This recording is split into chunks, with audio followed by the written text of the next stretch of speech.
Into Fox 5 Morning for this 8 a.m. hour. Tom Fitzgerald here with you, and we appreciate you being with us here on Fox 5 and streaming on Fox Local.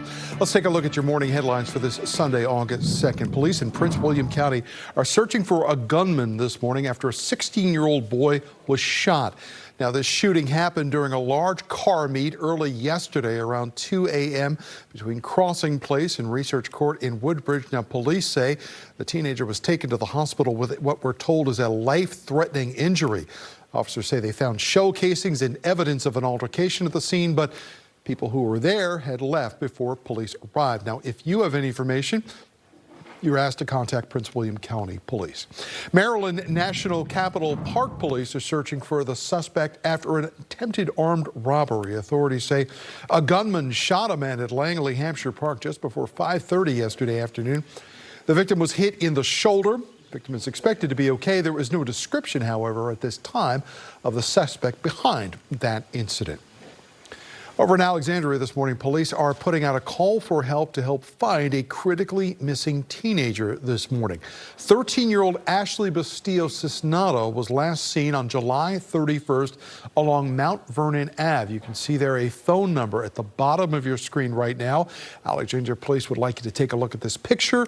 If you think you know where Ashley is, they would like to hear from you as soon as possible. Also in the District of Columbia, we've learned of another critical missing teen in the district. DC police are asking for the public's help to find 14-year-old Leanna Walker. Now, Leanna Walker was last seen in a unit block of Sheridan Street Northeast on July 30th. Once again, they'd like you to take a look at the picture. There is a phone number there on your screen as well. If you have any information about Leanna's whereabouts, DC police would also like you to contact them. This morning, a law enforcement officer is preparing to face a judge tomorrow. Federal investigators say a Stafford County Sheriff's officer used a messaging app to purchase child exploitation material. This morning, Fox 5's Regina Ureta has more with the details on what court documents reveal. Yeah, and this is a former Stafford County Sheriff Sergeant who is facing federal charges for allegedly purchasing child sexual abuse material. Now, Fox 5 did obtain the affidavit where it shows disturbing description of what he allegedly purchased. Take a look. This is 37-year-old Justin Foreman. He is no longer employed by the Stafford County Sheriff's Office. Officials say he was terminated after personal conduct that violated department policies, not because of his professional duties. According to court documents, the investigation began after the FBI received a tip that an account connected to Foreman was being used to obtain child exploitation material. At the time, Foreman was working as a patrol sergeant. On Thursday, the FBI searched Foreman's home, confiscating 16 devices, including an iPhone. Investigators say they also found a Telegram account used to purchase and pay for illegal images and videos. Court documents reveal that in 2024, Foreman's account interacted with another account that provided a price list for photo packages. Investigators say Foreman's account then requested to purchase a category described as kids plus teens and later sent a cryptocurrency payment of about $110 after the payment. The account allegedly received dozens of links. Court documents also describe earlier activity in 2023. That is Fox 5's Regina Ureta reporting for us this morning here. Foreman is scheduled to appear for his first court appearance tomorrow. That preliminary hearing is scheduled right now for 2 p.m. At 8:04, let's get a look at your weather forecast for your Sunday ahead of us. Here's a live look at the boardwalk. I believe... I want to say that's Bethany. I don't think it's Ocean City. Let's get a little help here, control room. Ocean City. Pretty close, pretty close. That's Ocean City, New Jersey. Wait. Viewers at home. And I should be ashamed. Wait, how are you the one that didn't get that one? Because I'm like a North Jersey Shore guy. Everything south of Atlantic City is a mystery to me, all right? So I was like, if there's no booze allowed in that spot on the beach, I'm not there. You're not wrong. You're not wrong. Right? So, you know, obviously, a lot of people probably this weekend had plans. Summer's, I don't want to be that guy, but summer's starting to wind down a little bit. but this might not be a great beach day. So no, today would not be the best beach day, but you know what, Tom? Yes, summer's winding down, but summer's still here in full force because of, again, the humidity. Yeah. That's the big thing that we continue to really have still so far. And that has already produced a few rain showers for us here throughout parts of our area. So yes, that humid and showery setup continues for today. So that's what you should keep in mind, especially as we head in towards the second half of the day where we could hear a few rumbles of thunder. And of course, if thunder roars, head indoors. I know it's going to be tempting to be wanting to be outside where temperatures aren't in the upper 80s or low 90s. And the only bad thing is, though, if you do that, you may just want to hold on to an umbrella because we're already seeing this parent low system creating those rain showers, bringing us a little bit more rain here, already filling in towards parts of northern Virginia. You could see some of that heavier rain actually just to the north now of Charlottesville. So that's continuing to move towards us. And as we head in towards the second half of the day, you could expect to see rain showers starting to really fill in by about noon for a lot of us, and probably even earlier. So we'll say late morning hours is when we could see a lot of those rain showers moving over towards parts of Maryland as well. Then we continue to see some of those thunder showers popping up here for parts of the afternoon hours. So certainly something to keep in mind. But how long does this last? Well, we'll talk about that here in a few minutes.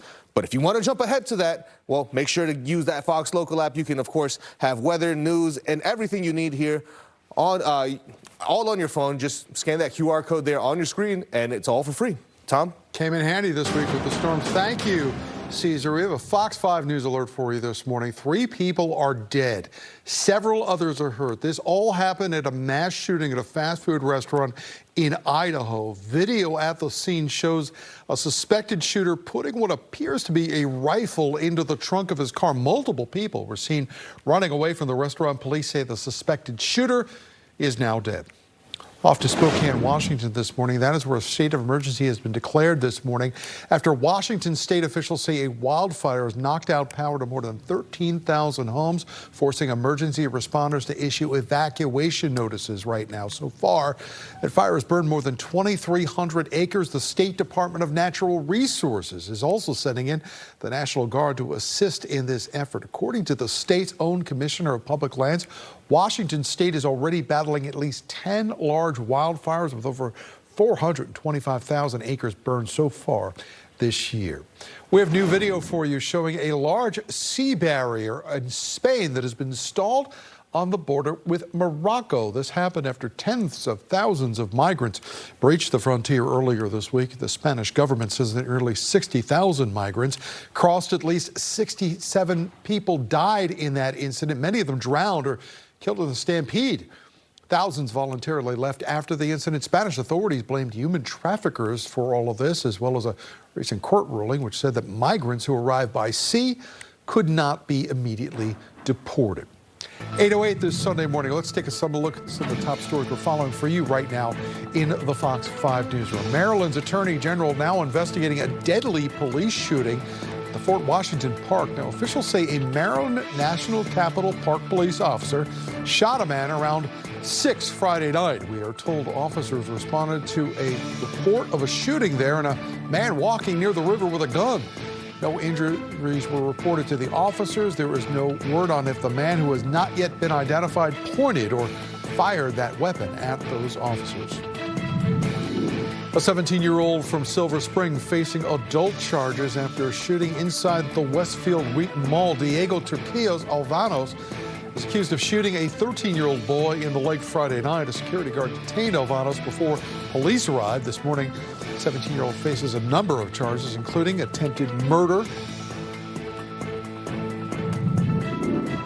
Over to the district now. That is where police are searching for a man accused in attacking another man in Northeast. This happened Friday night around 10:30 on Division Avenue.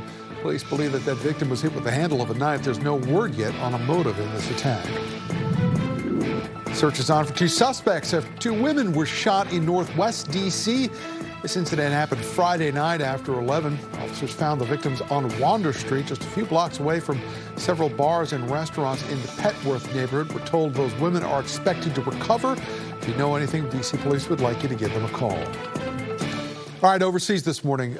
End to the war in Iran could be in the near future, according to President Trump. He says the U.S. is halting its attacks on the Middle Eastern country for right now. Trump posted on Truth Social last night that Iran and the Middle East, he says, have asked the U.S. to hold off on any new strikes, says a deal has been agreed to install a peace agreement in the region.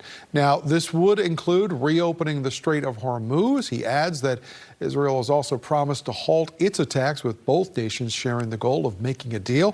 This is a stark turn from yesterday, when the president suggested resuming heavy military strikes on Iran to force a negotiation. A ceasefire was briefly in effect, you'll remember, back in June. That quickly crumbled, though, as military strikes picked up once again.